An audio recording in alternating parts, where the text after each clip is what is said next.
Test, test.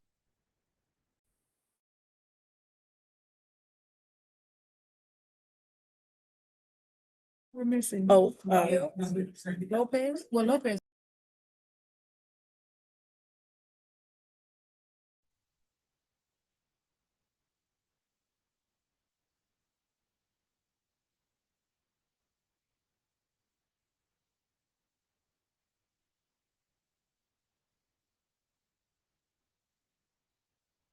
Mic check 1 2 3. Mic check 1 2 3.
comments will be included in the record of this meeting.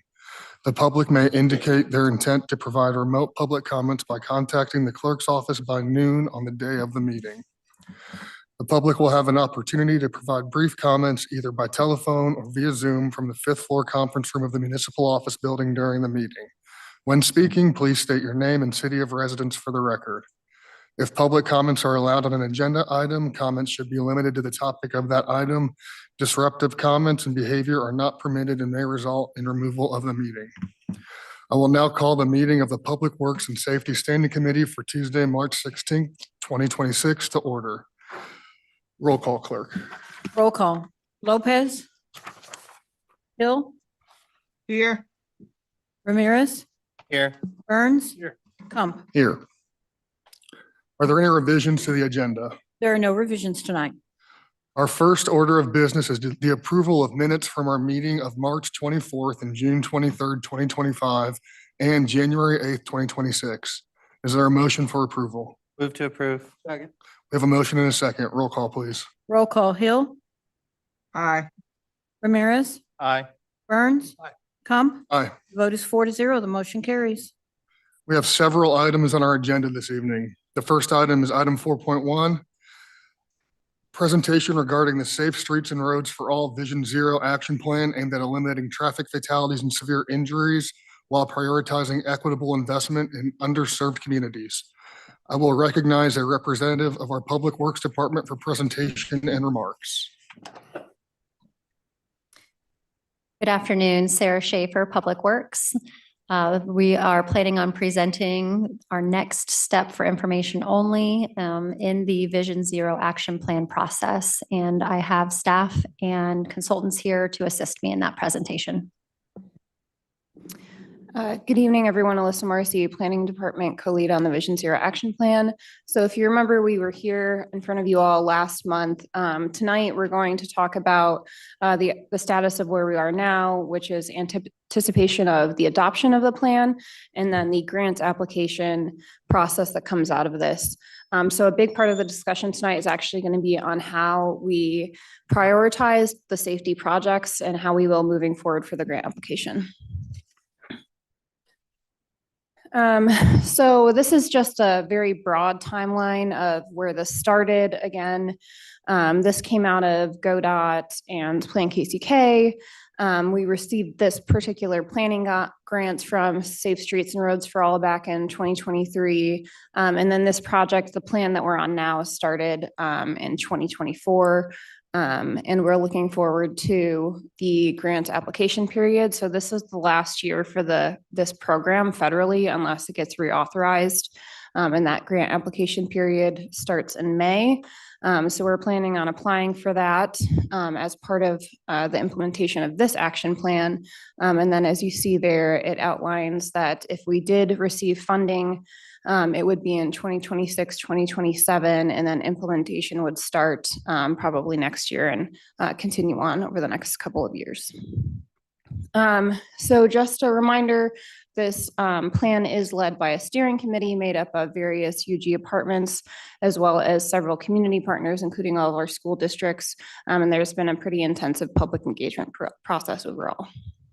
I'm going to pass it over to Sarah Schaefer. Thank you, Alyssa. Sarah Schaefer, Public Works. So again, as she mentioned, the key that the adoption of the Safe Streets for All action plan provides is eligibility for grant opportunities. And so part of those grant opportunities are broken up into local, state, and federal.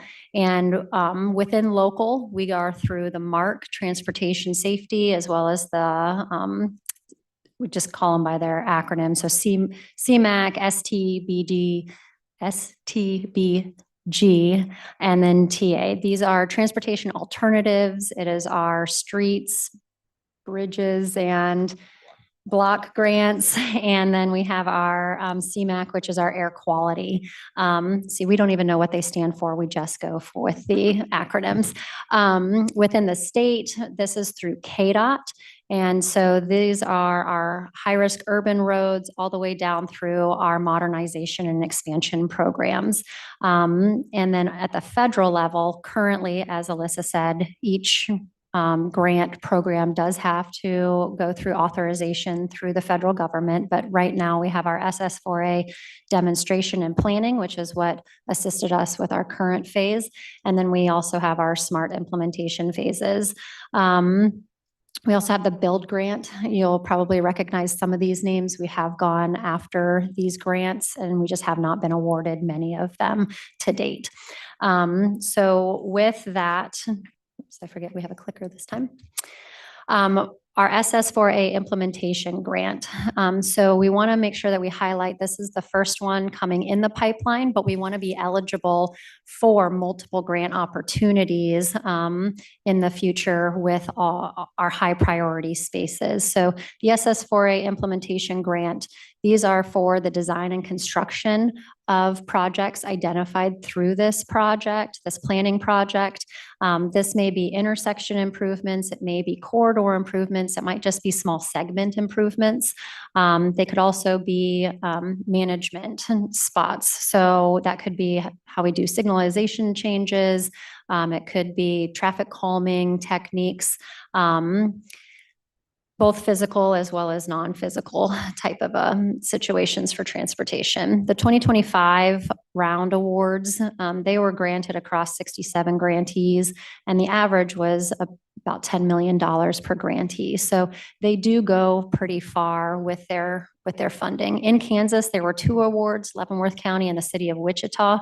And the maximum award value that you can go after is $25 million. It does require a 20% match, but we want to remind you that we do have Build Kansas Fund, and we anticipate utilizing them for the 20% match. For the fiscal 2026 applications that are due, we anticipate them to be due in June. We anticipate having an advertisement in May. So with that, I'm going to go ahead and pass it over to our consultant to introduce himself, as well as go ahead and start to talk about how we came up with our priority safety project locations and the list of those that we'd like for you guys to consider for us to continue to go after funding as it becomes available. Thank you, Sarah. Anthony Gallo, Kimley Horn. I'm the consultant project manager working with UG Public Works and Planning on the Vision Zero Action Plan. So as Sarah just mentioned, there are a number of different grant opportunities available for funding safety infrastructure improvements, most notably the upcoming SS4A implementation grant opportunity that'll be available later this spring. So what specific locations should we be targeting for going after grant funding for safety infrastructure improvements? So over the course of our planning effort, we've gone through several steps to identify safety project locations that we're going to share with you today. Starting with last summer, a fairly in-depth, detailed quantitative assessment for all the major streets in the county. So we took out local residential streets and freeways. This assessment followed national best practices. It accounts for both the quantity and severity of crashes, as well as the risk of future crashes based on that location's characteristics, such as its traffic volumes and adjacent land use. After that quantitative assessment, we had a workshop with a steering committee. That slide Alyssa showed earlier that had representatives from numerous UG departments and external stakeholders. We had a workshop to vet some of the top locations across each commissioner district. So we walked through each district, along with Bonner Springs and Edwardsville, who had representation on that committee as well, wanting to make sure we have good representation for where we're targeting safety improvements around the county. We got a substantial amount of feedback from the steering committee on a number of those locations.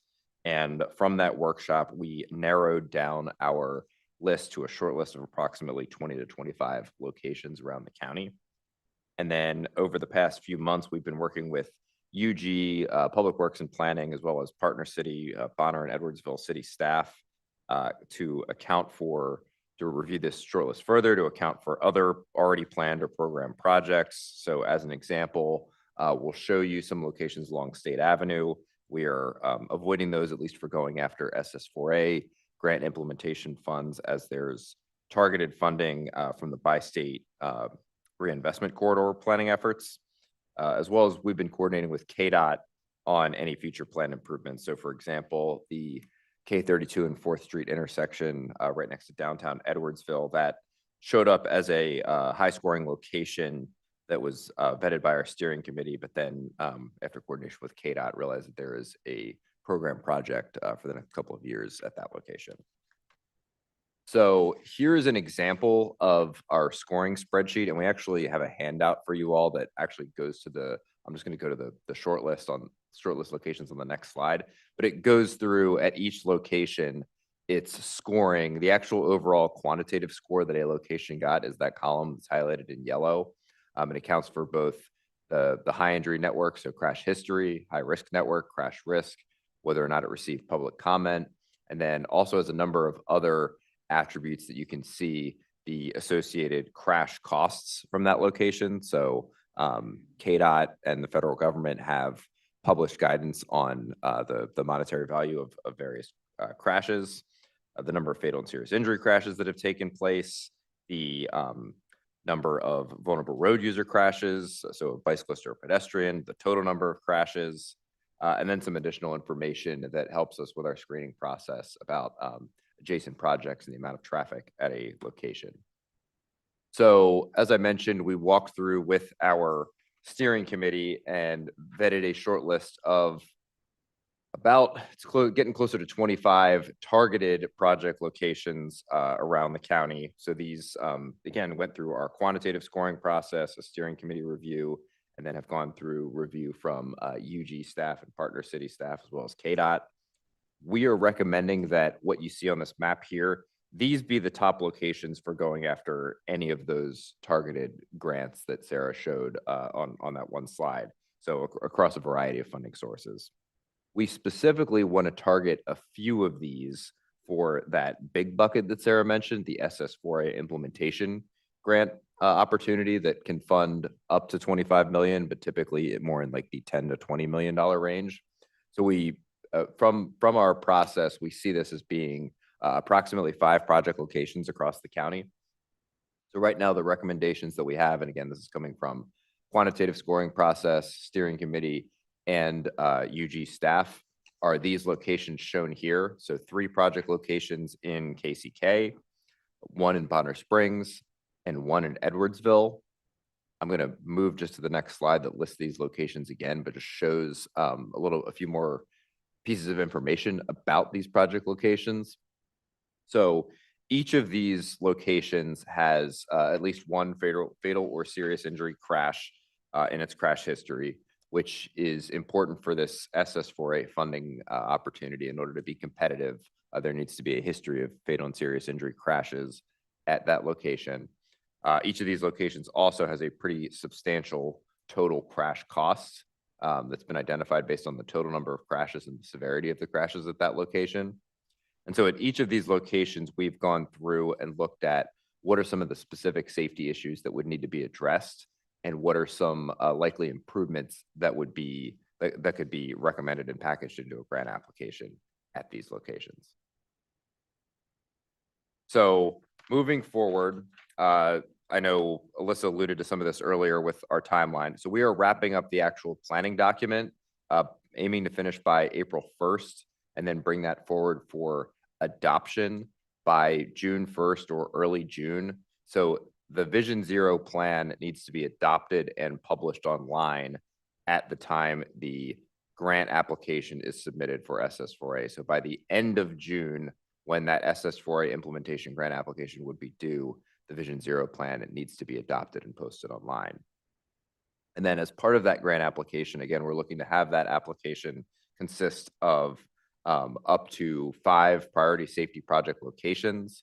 We anticipate that grant application window being from around April 1st through the end of June.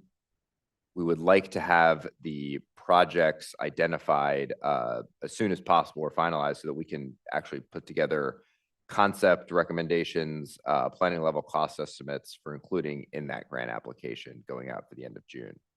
And then again, beyond that, we have that map I showed you a few slides previously, where we would like to go after funding for other targeted shortlist infrastructure projects beyond the SS4A program.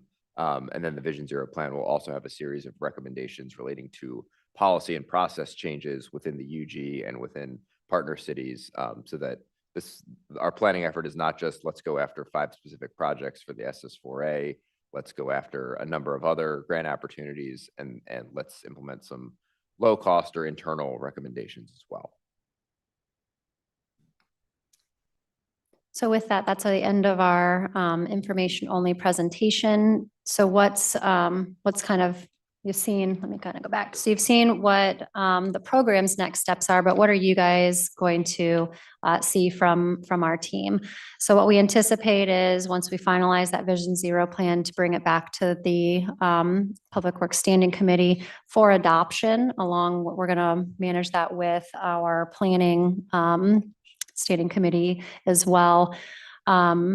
We also anticipate at that same time having the list of high priority projects that then we would be able to have a resolution to authorize staff to go after applicable and eligible grants for those projects to keep that timeline rolling. As you can see, some of these opportunities come out and you only have 45 days to respond. So we want to make sure that we're as competitive and ready as possible to go after the funds easily. So for this particular next steps, these are our must-do deadline dates. So you'll probably see things approximately 30 days in advance of that in order for us to be prepared. Are there any questions or comments? Thank you. Do we have any questions? Commissioner Ramirez? Thank you, Mr. Chair.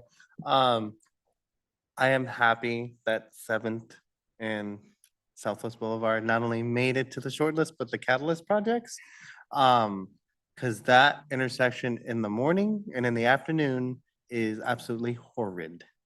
And so if we can hopefully get some funding to improve that intersection to ensure,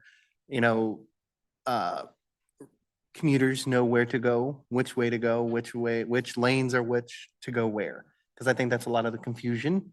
And it is just a very big intersection with many lanes going into all 4 ways. So I'm happy that that's on there.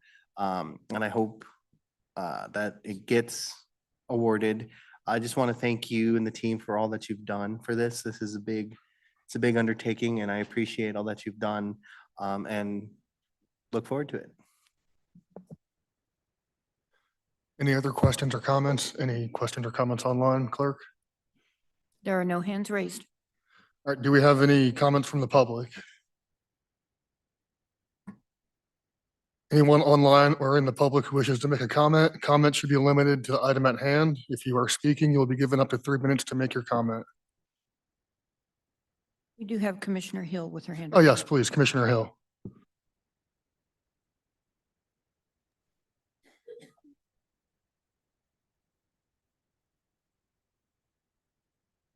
Commissioner Hill, you'll need to unmute. Thank you, Mr. Chair. Can you hear me now? Okay, Yes, perfect. go ahead. I want to say thank you to the team for this work. It's exciting to know that we have an opportunity, hopefully through this grant process, to improve the streets. And I agree with Commissioner Ramirez on that particular site he was mentioning, and also a couple of the other ones I know have been pretty challenging. So I'm excited to see that we're trying to move forward with the grant opportunity. My only question is, have we ever received a grant for streets from this particular grantee or grantor? We have received, this is Sarah Schaefer, Public Works. We have received federal funds for grants as well as state funds for grants on transportation. As far as the specific SS4A implementation grant, no, because we have to have our planning component and our asset inventory component complete before we are eligible. So this will be the first round that we will be eligible to apply. Okay, and since you're preparing, how do they know you're ready? Like, for instance, I saw on one slide, April 1st. How do they know you're ready? I can take this one. This is Anthony Gallo, Kimley Horn. So actually, Commissioner Hill, in response to your previous question, so this grant program has only been around for a few years. This was part of the bipartisan infrastructure law that came out a few years ago. So there have only been, I think we're in our, in the 5th year of, this would be the 5th year going after funds here. The UG has not gone after this specific funding bucket yet. There have been, so we're now at 4 years of awards. Last year there were really the first 2 implementation grant awards in Kansas. So this is a relatively new program. There is a fairly technical grant application that includes referencing your completed plan and providing a link to where it's posted online. So the federal government, they have a pretty intense amount of documentation that's required to prove that you're eligible, but we've gone through and the unified government would be eligible to apply once the planning effort is adopted. And Commissioner Hill, this is Alyssa Marcy. Part of that is submission of the ordinance showing that it was adopted by the elected body. Oh, okay. Okay, thank you. Thank you. Commissioner Burns? Thank you, Chairman. I would like to look at the notice from 18th Street there to I-70. With people going to the Sunfresh and everything, it gets a little tricky there. And by the time you get over, you better get over to the right really quick because I-70 comes right on top of you. And there's a weeded area in there that blocks people. There's no sign there now. I mean, unless you really know that I-70 West is going that way. And then if we ever get 18th Street Expressway back, which, you know, affects a lot of people, especially on the I-70, if you miss that, you're going to go down to Kansas Avenue. That's the next place you can get off that. So I think that's an important one. There's a lot of traffic that goes on 18th Street from Wyandotte to Johnson County. And I'm taking the 18th Street. Yes, he's gone. Our parents would know too. I think we need to take a hard look at that intersection. I'm surprised at the amount of money it would take to do all that, but The crash cost numbers shown are not how much the improvements would cost. That's the cost that's like the cost to society from the crashes that have taken place over the past 10 years. Right. So we're looking at projects that are in a few $1 million scale at each location. yeah, okay. That makes more sense to me. So, but that is a tricky thing and I think you ought to take a look at it. I think you could improve it right now with a little work. So Commissioner Burns, Sarah Schaefer, Public Works, just so I understand on the slide, slide 14 where it showed 18th Street or 55th, you would prefer the 18th Street to be identified in this Obviously, space. Okay, I just want to make sure I'm hearing you as keeping it on the list, not removing it and doing something in-house. So I just want to make that clarification. I Okay. say that because Commissioner Lopez is in here. I don't know if he's online or not. Okay, thank you for that clarification. I'm here, buddy.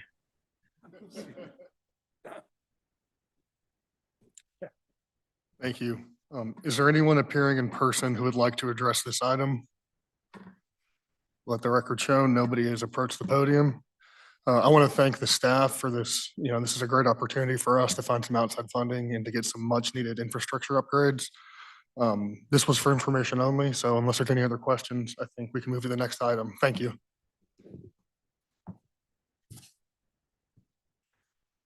The next item on our agenda, item 4.2, is a presentation providing an overview of the enterprise utility funds and proposed rate options for 2026 and 2027 and the associated outcomes. I will recognize a representative of our Public Works Department for presentation and remarks. Troy Shaw, I'm Public Works Director and County Engineer, and also Sarah Schaefer will be giving the presentation with me as well. So this is the discussion about rates for the rate funds. So the rate funds that when we talk about that's enterprise funds of sanitary sewer, stormwater, and all solid waste, our trash fund. So those three different rate funds. We're bringing this to you now to talk about potentially amending 26 and then 27 rates for these rate funds. Historically, this has been done a lot with the budget process. We know there was a hope by commission to shorten that process and speed that up. So we're hoping by pulling this out and getting this done before the budget process, it's less you have to worry about during the budget process. You got to do it at some point. So it made a lot of sense. Pull these rate funds out, talk about them separately because each rate fund can only impact the rate fund. So if the rate for stormwater comes across, we can only do work on stormwater with that. If the rate for sanitary you pay on your bill, on your BPU bill, we can only do work on the sanitary sewer with that. Same way with solid waste. So think about that separately from the general fund, which taxes come in or other funds, and those can get distributed to different areas of the city. These three funds can only be used for the work on those three funds. So that's why it makes sense to pull them out and do them separately. One of the things we're going to look at here that we haven't seen in the past is looking at it from different standpoints on a level of service. So what is the public getting with the rates that we're providing? So I think that's one thing that we want to make very clear, and commission should understand that, hey, if you approve a rate of this much, here's the services we're going to be providing for that rate. And Sarah's done a great job coming up with different options, basically the level of service options. We talk about three different types of buckets required. So these are, hey, the federal government or the law says we have to do X, Y, and Z. Those are required. We have no option about that. Responsible, what's a responsible utility do? How do we operate as a responsible utility? And then a resilient utility, looking at those three different buckets, how do we use the funds to plan for the future? So you can see those are all three different level of services. And obviously with the different work comes different price tags for the residents. So Sarah's going to go into start with the sanitary, and then we'll move on to all three rates. And then when we get done, we can have discussion all you want. And really what we're looking for out of this meeting is you can do what you want if you want to recommend approval for rates, but really what we're looking for is just approval to move on to full commission to have this discussion to set rates with full commission. Thank you, Troy. Sarah Schaefer, Public Works. So moving into sanitary sewer, as he mentioned, we're looking at this as a level of service space. And so each utility will have a slightly different definition for each one of these levels of service buckets that we want to make sure that we provide a clear meaning for. So within sanitary sewer, our required bucket is our compliance and emergencies. Sanitary sewer is one of our most regulated utility. And so there's a lot of items that must be done due to those various regulations.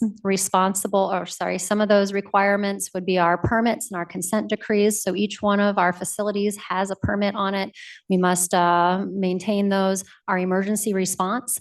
Sanitary sewer does not have the luxury of just ignoring an emergency response or managing it without funding. If we have an illicit discharge, which means if we have sanitary sewer water running through any non-facility, then we have to report it, and then we have to manage it accordingly or be fined accordingly. We also have required monitoring and reporting. Within our responsible bucket, this is basically where we say we're looking towards reliability and performance. This is where we'd like to be at all times. And this means that we're managing our rehabilitation and our reliability of our upgrades. We know what their schedule is. We know that we have funding, it's stable, and we can project that out accordingly.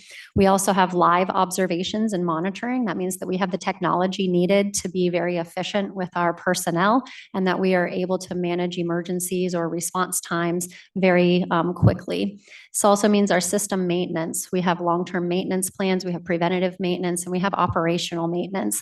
All three of those maintenances are being addressed and funded in their entirety.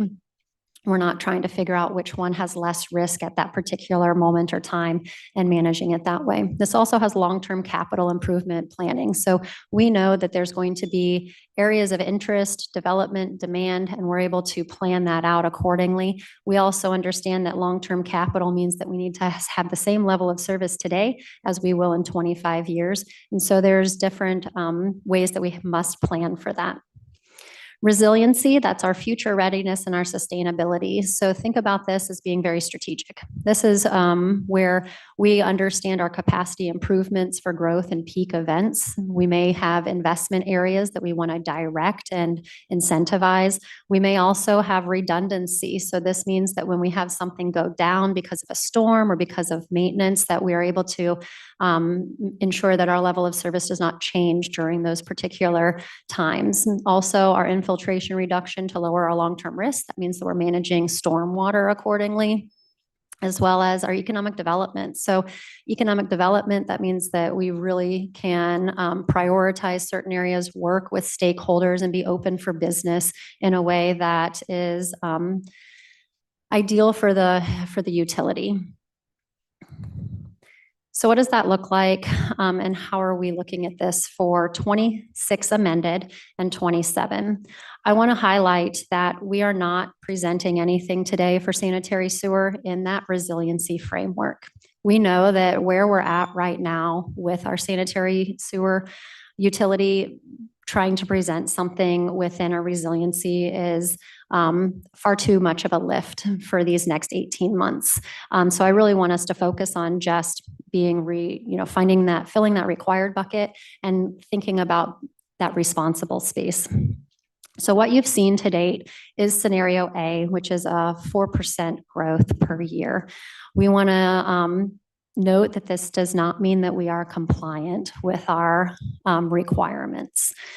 So what this supports is monitoring and reporting of our non-compliance items.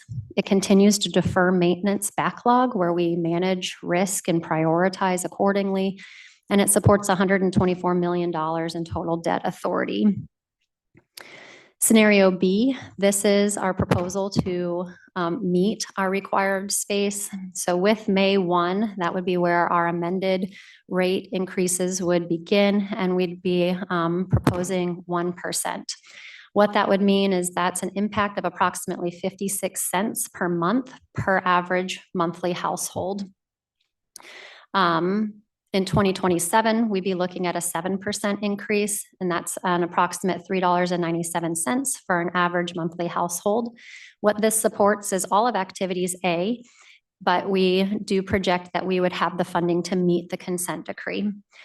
Our planned construction, permitting, and regulatory requirements would be in compliance. And then our long-term call point facility plan would be able to get kicked off. Call point facility is our very last project of this particular phase of the consent decree. And we need to make sure that we understand the needs and the costs associated with that early enough to plan financially. This would increase our cash investment of $4.5 million. This would go for emergency repairs and inspection. Right now, we are behind our failure curve, and so we're seeing more failures than we can really keep up with right now. Our total debt authority would increase to $140 million. Scenario C is where we're asking to consider responsibility for what the utility is preparing for. So what this would look like is a 2% increase on May 1, and that's $1.13. And in 2027, that would be seen as an 8% increase, which is approximately $4.61 per average monthly bill.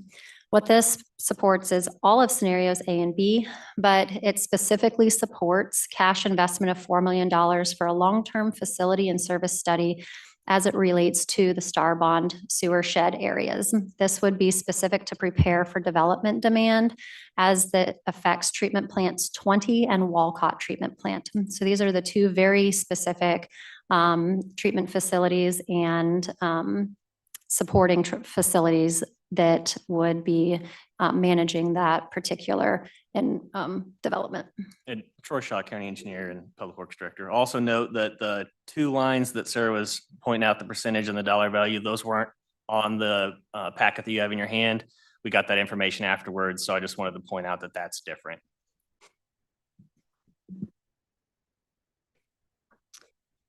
Moving on to stormwater. So again, going through the stormwater's definition of these particular levels of service. So required, again, is compliance and emergencies, but stormwater is not as regulated as sanitary sewer water. So what we see under here is our MS4 permit obligations and inspections. We fix emergencies as we can afford them by managing the hazards and the failures. What that looks like is with storm, we're able to close a road or put a fence around something that might be a sinkhole that isn't directly affecting any life or structure. We do not have a mandated requirement to have any type of timeline to fix those types of emergencies. So it gives us flexibility in funding, but it doesn't necessarily mean that that's the right way to manage it either. So what this also does, it helps us clear inlets when flooding threatens safety. So this is very targeted inlet cleaning, street sweeping, space for imminent storms that may come in. Within that responsible bucket, that's our reliability and performance. So this is our routine inlet cleaning. This would be happening throughout the community, not just in targeted spaces prior to a storm. This would be planned culvert and pipe rehabilitation. So this would be the start of what we would grow into a maintenance program. This would include regular maintenance and inspection. So we would have a program that would be focused on that. And it would also assist in the long-term capital improvement planning. So within that responsible bucket, that gives us the ability to go after grants, think more globally on terms of our programmatic approaches. Resilient, that's our future readiness and sustainability. So this would be our flood mitigation and repeat problem areas where we'd be able to take a look at it on a watershed basis, prepare our systems for changing rainfall patterns. We know that rainfall is changing, but our systems were designed, 30, 40 years ago. And so we're seeing the effects of that through localized flooding. Our long-term watershed and resilience investments. So this is where we take a look at that watershed and we determine where these capital improvements could happen over a long-term plan. And then that economic development support. So this is where we understand our deficiencies, our needs within interested spaces. So we are able to communicate and collaborate with interested stakeholders and developers accordingly.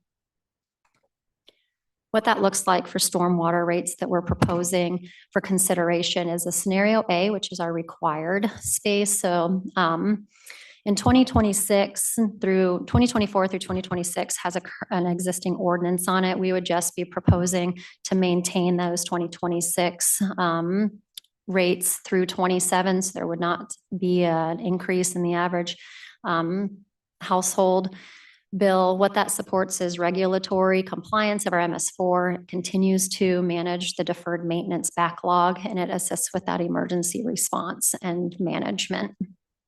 Scenario B, this would be where we're requesting consideration responsible bucket that we every utility would like to be in. So May 1, we're requesting a change in the rates, which would be an effect of 20 cents per bill.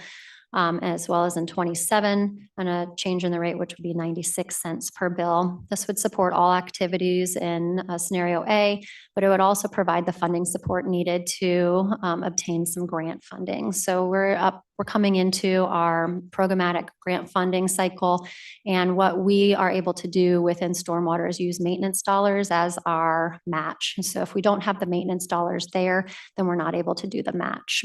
And we're looking at $1 million for that particular inspections and matching funds. We're also asking for $1 million in emergency and high priority repairs, and then to continue to support our maintenance program and our long-term capital improvement programming. In scenario C, this is the resiliency bucket. This is where we're asking for that support of economic development preparedness.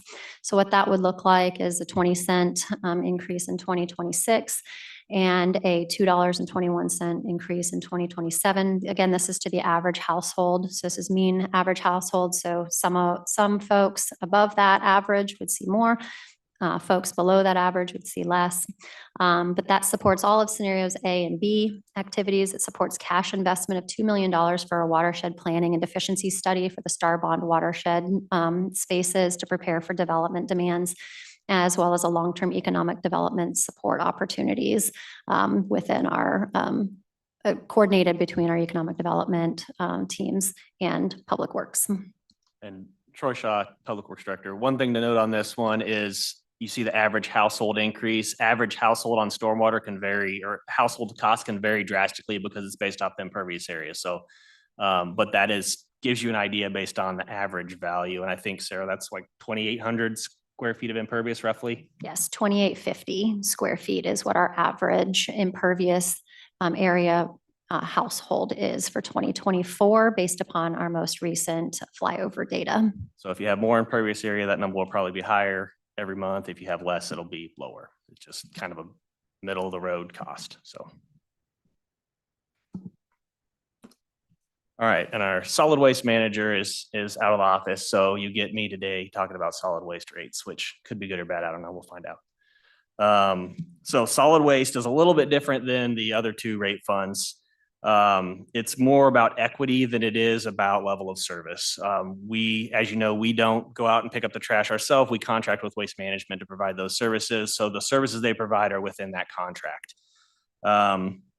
What we really want to talk about here is who's paying for what services, as far as your KCK residents, there's Bonner, there's Edwardsville, and what services, and how does that get distributed out? So a couple of the challenges we face in solid waste is the cost that we're paying for services that aren't directly picking up at your house. So you and I and everybody in this room pays for somebody to come to your house, pick it up, and I believe Diana knows the exact number, a little over $20 a month is what that cost actually is for us every month. So on what we also are paying for with that is the collection of trash at city facilities. That all comes out of our individual rates as residents. The department waste, illegal dumping pickup, paying for that comes out of our rates as residents. And then graffiti cleanup. So those are all coming out of the individual rate payers rates as well. So I think that those costs are $1.11 a month roughly for those, what it comes up to. So we also have costs for household hazardous waste facility, dumpster days, and those programs that we offer related to that. The way those are currently working right now is everybody pays about $3.54 a month as a resident for those services. However, Bonner and Edwardsville do not pay that cost directly with their monthly fee because they have a different trash contract than we do. So what we've been doing the last year or two is someone comes in from Bonner and Edwardsville, uses those facilities, uses dumpster days, we tally up mark on it, and then bill Bonner and Edwardsville at the end of the year for that amount of money. Well, we were only charging them $3.54 for that service because that's what everybody in KCK pays every month. But when you figure that out, based off the number of visits they had, it's about $208 a visit we should have charged Bonner and Edwardsville to recoup those costs. So essentially what's happening is the residents of KCK are supplementing the household hazardous waste, dumpster days, those programs for Bonner and Edwardsville because they don't get billed directly through their bills. So that's a challenge that we have to look through and we talk about in the rates. So I feel like this slide is off a little bit, but what we'll do is we'll talk about the rates and specifics real quick after this. Solid waste, we'll start with that. So the different scenarios kind of talk about the different ideas. We'll start with scenario B is basically if KCK residents don't fund the internal city services, which the ones I noted were our residents are funding the trash pickup, trash disposal, other things like that within the city. Illegal dumping, funding that. If the rates don't fund that, then there's no need to increase these for next year.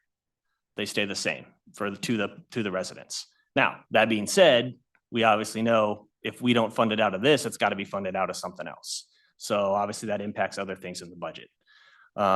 Scenario A, if KCK residents fund all the services, so continue doing exactly the same thing we're doing now, it increases the bill next year to $1.31 per month for all the KCK residents.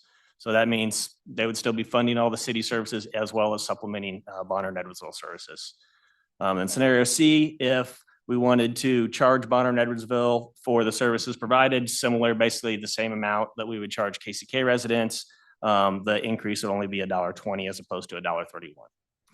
So that's kind of the options as far as solid waste goes. And that does include Waste Management's increase or annual cost of inflation increase. So those numbers do include that. So even if scenario B, for example, that includes an increase for inflation as well through Waste Management. So there's quite a bit of savings, that are being funded if you look at scenario B. So it's really all we have. I'm open to any questions. Like I said, the outcome of this in general is we're looking for approval to move it on to full commission so we can set these rates going forward for amended 26 and 27.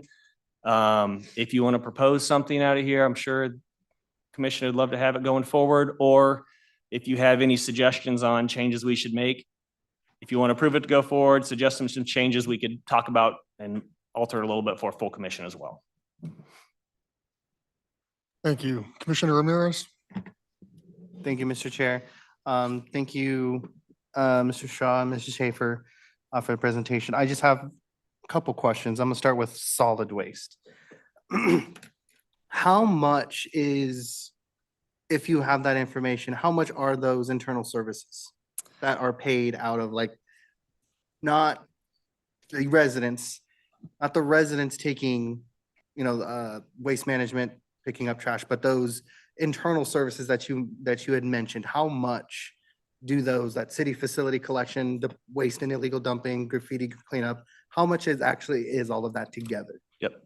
Roughly $669,000 for the year. Can you say that again?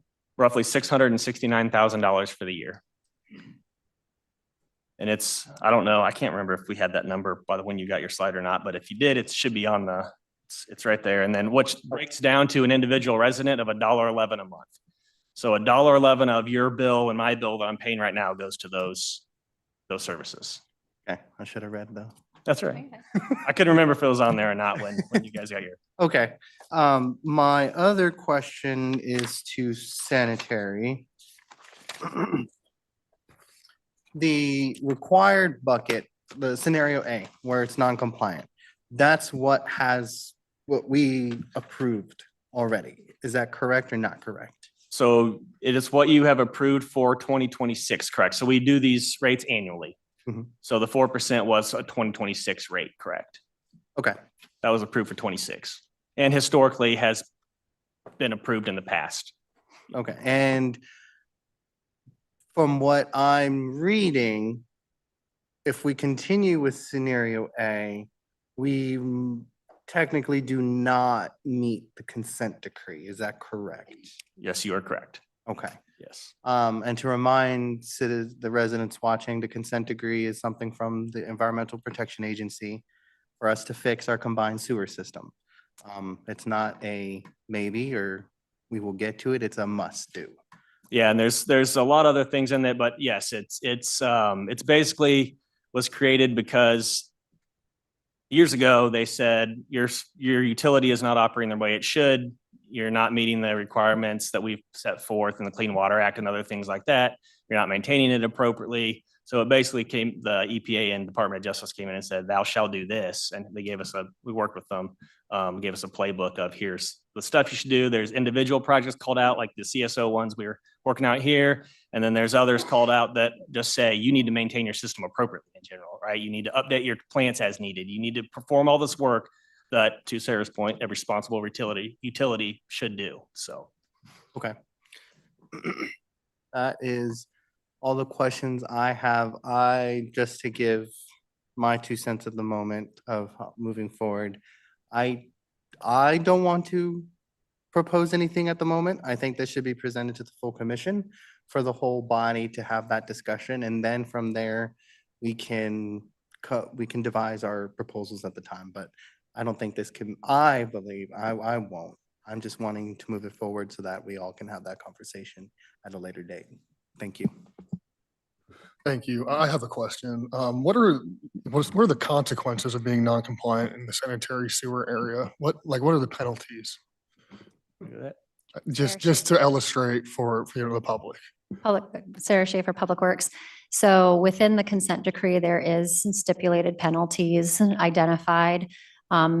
Each non-compliant item may have a variety of different stipulated penalties, but in general, it can be up to $5,000 a day. So, within those first 30 days, it may be $500, then it moves up to $1,000. I don't have that directly in front of me, but that's a generalization of what stipulated penalties are from the consent decree. Thank you. Generally, a day per non-compliant. So each day that you're non-compliant, you can, thank you. I have no other questions. Commissioner Hill? Thank you. I just want to know, on the stormwater, PowerPoint under responsible, it had, plan, culvert, and pipe rehabilitation and regular maintenance. About how, do you all have, could you all give me a figure of about how much on the average is the cost for rehab of pipes and regular maintenance with stormwater?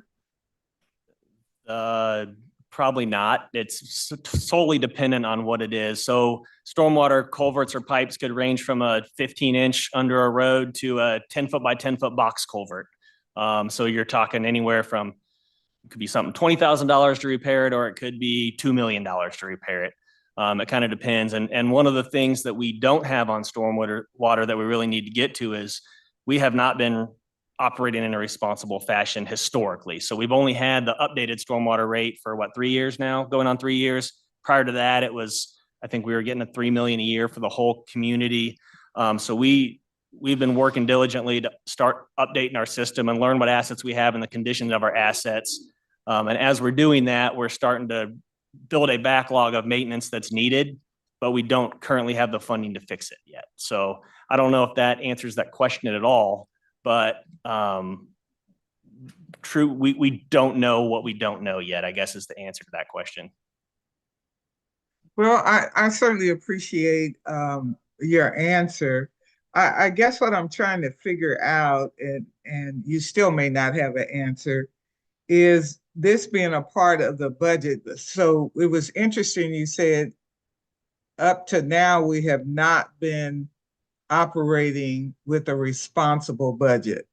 And I guess my question is how much would we need to be prepared to spend if it was a responsible budget? I think your answer is starting in this slide right here. Yeah, so Sarah Schaefer, Public Works. What we're proposing to start in on that responsible scenario is shown here with these particular proposed increases, as well as what the customers get for those increases. When we talk about what will it take to be operating in that fully responsible bucket long-term, there's quite a bit of funding needed to get to that point. When we proposed the funding needed on a needs-based back in 2019, 2020, it was approximately $500 million just to fix deficiencies. And we knew that our community is going to take a while to get to the space where we are being proactive and we are being prepared. But each increase in that responsible bucket that's supported by the commission is a movement in that particular direction. Okay, thank you. Thank you, Commissioner Hill. Are there any other questions online from the committee? Thank you. Clerk, did we receive any comments from the public on this issue? No comments received. Thank you. Is there anyone online from the public who wishes to make a comment? No hands are raised. Is there anyone appearing in person who would like to address this item? Let the record show that nobody has approached the podium. Well, I think the best way to do this, because we have 3 separate items, is I'll take a motion individually for each item. We'll start with item 4.2, and that will be the sanitary system. Mr. Chair, I make a motion to move this item forward to full commission for further discussion. Second. There's a motion and a second. Roll call, please. Clarify that's with no recommendation. With no recommendation. Roll call, Lopez, Aye. Hill, Aye. Ramirez, Aye. Burns. Aye.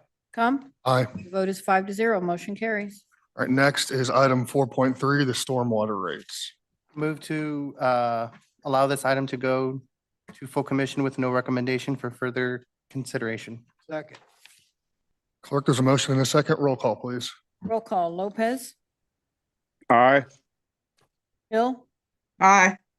Ramirez, Aye. Burns, Aye. Comp. Aye. Vote is 5-0, motion carries. Thank you. And finally is the item 4.4, solid waste. Allow this item to go to the full commission with no recommendation for further consideration. Second. Clerk, roll call, please. Roll call, Lopez, Aye. Hill, Aye. Ramirez, Aye. Burns. Aye. Comp. Aye. Vote is 5-0, motion carries. Thank you. Our last item today is item 4.5, which is an item on our agenda to discuss information concerning a plan to submit this round of grants through the Mid-America Regional Council. I will recognize a representative of our Public Works Department for presentation and remarks. Shaw, Public Works County Engineer. So this will be real quick. Typically, our normal process is a grant comes out, we seek commission's approval to apply for the grant. We go through the grant process. However, the MARC grants that just came out, Mid-America Regional Council, they do this every 2 years. So the grants that just came out, they released them and they gave us about 3 weeks to complete them, fill them out.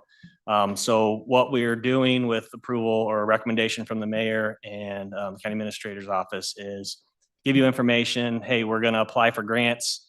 They're based off we're applying for them based off the criteria of the grant, which really talks a lot about multimodal improvements as well as environmental air quality and environmental improvements. So that's kind of if you don't have those, you might as well not apply for them.